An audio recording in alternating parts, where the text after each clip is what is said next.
Nigeria's inflation rate resumed its upward trend in January, hitting a record high of 21.82%.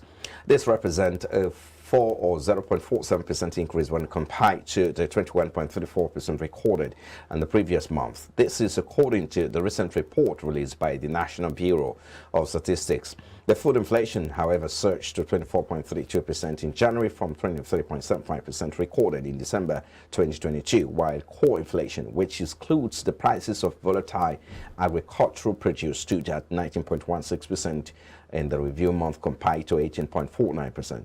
However, the highest increases were recorded in prices of gas, liquid fuel, passenger transport by air, vehicles, spare parts, fuels, and lubricant for personal transport equipment, and many more. Meanwhile, in terms of the food index, the surge in the rate was attributed to an increase in the prices of some food items like oil and fat, bread, cereals, fish, potatoes, yam, and tubers.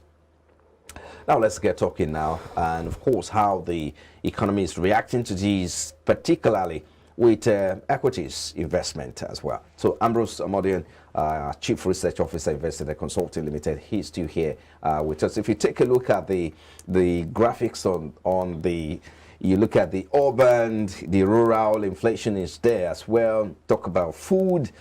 So talk to us about how the market is reacting to this. Yeah, I would say that the spike is expected.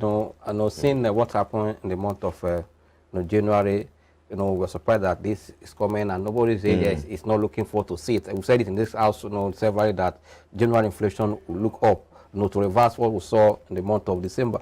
And for me, that trend is what we've just seen. But as you just asked, from the financial market, what is the impact now? And for me, this is going to kind of divide investors' decision or where to look at this point. Because if inflation is going up, it has the way of affecting everything in the economy. But what you do as an investor is to edge to see how we can move with that trend of inflation in your returns. Because it is when you are earning close to the the inflation, I say yes, you are moving or you are above inflation, that's what you can say. But if you look at the market speak now, after the last MPC meeting, we saw that there was kind of a hike, in rate from almost 16.5 to 17.5. Then automatically, it was a surprise to investor that the next... But is it working? Because some people say, look, the CBN's what you ask is not whether it's working in the financial market, how investors should do with inflation. That's what I'm asking. Not whether it's working. That is not the how to make use of the numbers. Yes, at this time, that is what I'm trying to explain. That is going to drive investor to different direction with different reason. I'm not explaining why it should be, because if your rate is looking up, we saw rate about almost 17 points, and investment return or yield in some windows or assets are far below what inflation is. Automatically, those investments are not giving you return to match what inflation is doing. Automatically, that will discourage some people to put money in that window. And we're surprised that when we saw that there's a disconnection between what we are seeing in the physical market, even the bond market. Look at the last option on Monday on the 13th for bond. You can see that there was a decline in the yield for those bond, federal government bond. If you look at the treasury bill, there's also a decline in yield. Why interest rate or MPR is high, about 17.5. This yield are still below 15%.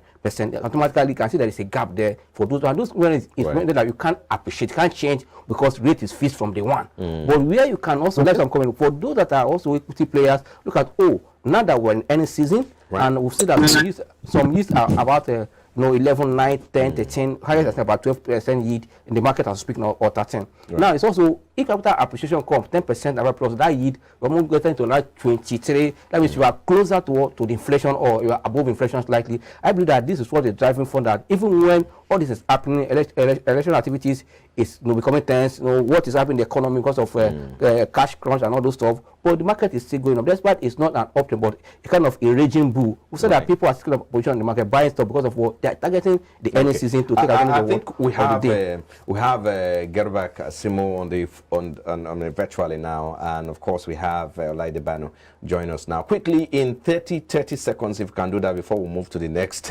available conversation. So how do you think the market is reacting to the inflation numbers that was just being released? 21.82% from 21.34%. Doctors, Kasimu. If you look at it, the all-share index gained less than 6%, but individual stocks some gain as much as 30 25%. And this what attract people to go into it, because it shows you today is the best alternative. If you go to treasury bill, they are trading at a single digit. When you look at most bonds, they are below the inflation. So the only alternative market you can go and get it better is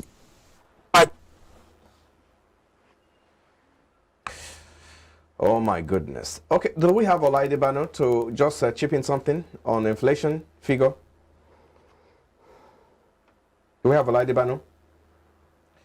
I'm not sure. Okay, not sure if we have. Can you hear me? Yes. yes. Well, so the inflation figure have not been so impactful in the market because the only place investor can actually have a positive return is still the equity market. So that's why the investors are actually looking into the equity market and taking advantage of the earning season as we speak earlier.